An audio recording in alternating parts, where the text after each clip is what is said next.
There we go. It's supposed to be where his eyes are, by the way. Kind of looks like a panda now, doesn't he? The shadow part has to be a little bit bigger. This guy has a schnoz. Go ahead and shade that in. Okay, so after much ado and much observation, figured out that the chin of Jackson goes midway up Abe's nose, so we adjusted that.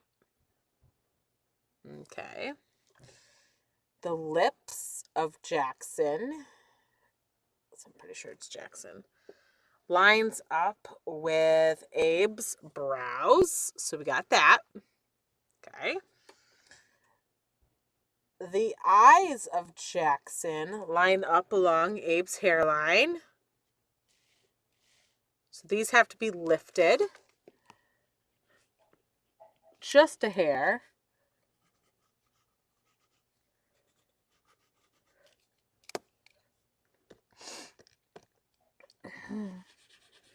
The face of Jackson himself. Give me 1 second. So the brow bone is about a pinky's width up from Jackson's eyes. So let's adjust that. Okay.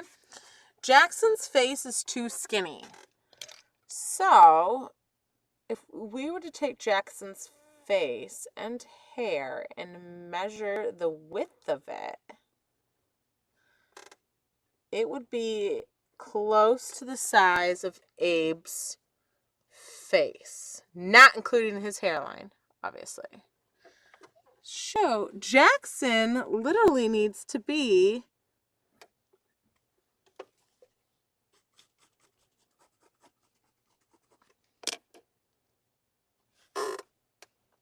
his face needs to end right here.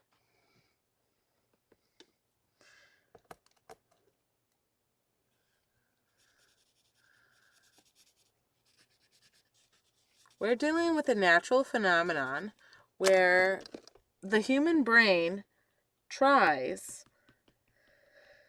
to squish everything in when we're running out of room.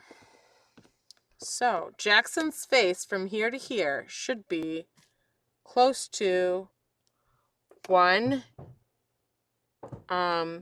Abe head in width. So we're gonna bring the hairline out here.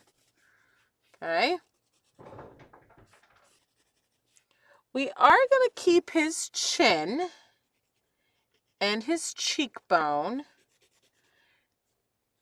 And the rest of his body here, we're going to keep the hair and everything here because it's very similar to where it is on the monument. Let's go ahead, fade all this out.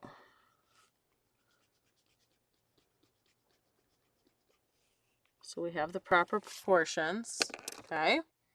Much better. The hair is a little bit darker than the face. So we're going to lighten this up using the negative drawing technique.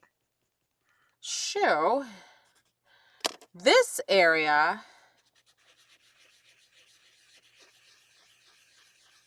needs to be shaded in.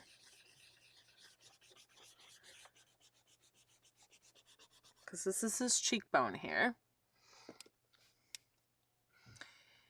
And his nose does go out here. And his eye does go here. But there is a little bit of his temple showing here.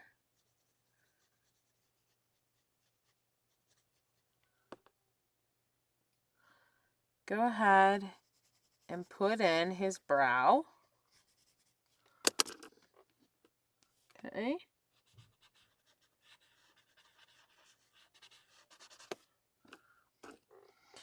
And he has just an inkling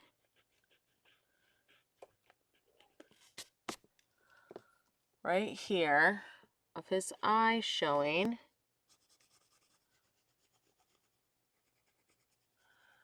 And his nose ends right here.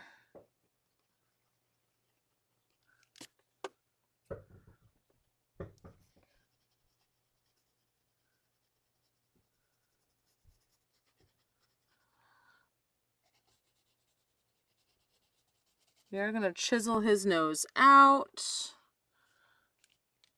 And this area is actually supposed to slide over. So go ahead, slide him over. Because he has a very, very well-defined nose. It's very large. He's got a little bit of a Roman nose. So you are going to have a little bit of shadow here with that Roman bump in his nose. So just heads up on that. Go ahead and put your eyelid in here. And he does have a little bit of a drop here in the skull.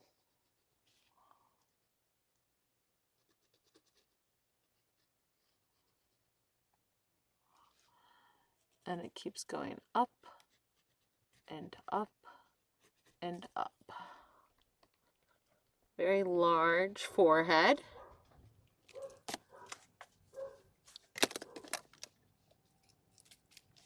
We're going to shape out his hair.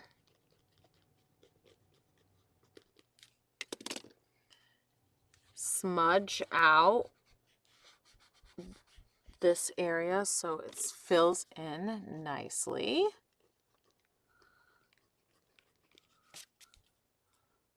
Okay. There is an additional shadow here. All right. The eye is going to at least be 2 of these. 1, 2. So your eye needs to go over here a little bit. Go ahead and lighten this area because you're going to need it for your eye. Carve it out using a nice clean eraser. And then this inner part of the eye has a casting shadow from the bridge of your nose.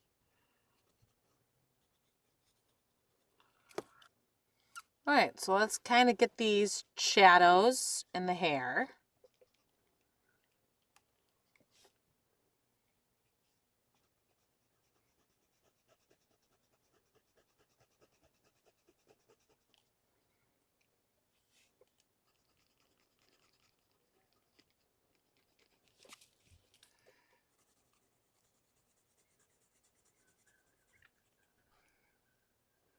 Get this chiseled look going in here.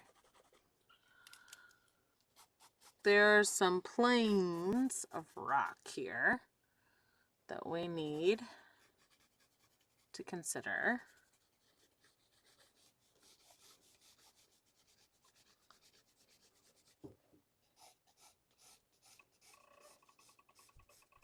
Because it will help us figure out what part of the rock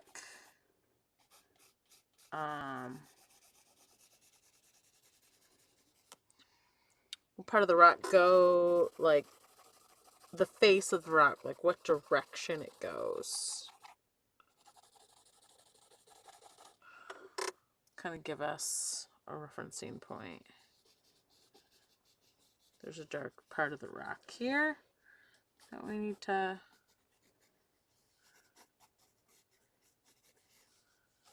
consider. We've got 2 values here. I'm going to use the side of your pencil. There is a dark spot here, 3 values. 3 values. you can start to see the rock develop. Where's my eraser? There we go. So right here we have the ledge. Goes right next to their faces. I have two values here. And then you have darkness with little streaks of light peppered in to your ledge here. I'm using the negative drawing technique to kind of block out some of this stuff we got here. There's a little bit of a vein here. Go ahead and repeat over here. A little bit of shadow here. A little bit of shade here. I'm breaking that area up.